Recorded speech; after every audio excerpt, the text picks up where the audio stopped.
ஏன் உனக்கு நேத்து நடந்த விஷயம் எதுவும் தெரியாதா? உன் மாமா சொன்னாரு. சரி, உன் வீட்டுக்காரர் எப்படி இருக்காரு? அடிபட்டதெல்லாம் பரவாயில்லையா?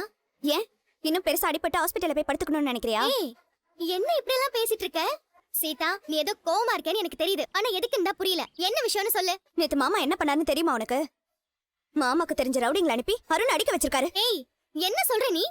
அருண் கிட்ட யாரோ 3 பேர் பிரச்சனை பண்ணி அவரை அடிச்சிருக்காங்க. அந்த நேரத்துல உன் மாமா அங்க வந்ததுனால அவனுங்க எல்லாம் அடிச்சு போட்டுட்டு அருணை காப்பாத்திருக்காரு. அப்ப என் புருஷன் போய் சொல்றாருன்னு சொல்றியா?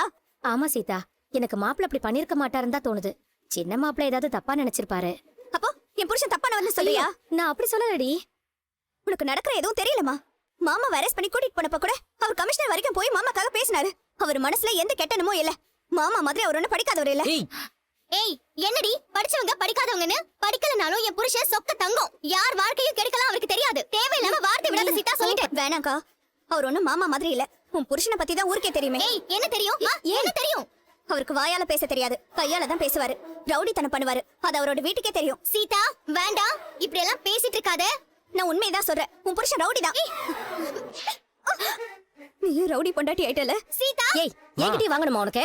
ஏன் இப்படி எல்லாம் பேசிட்டு இருக்க? மா, நீ அவளுக்கு மட்டும் தான் சப்போர்ட் பண்ற. என்னையும் நீ தானே பெற்றிருக்க. ஏன் நான் உனக்கு பொண்ணு இல்லையா?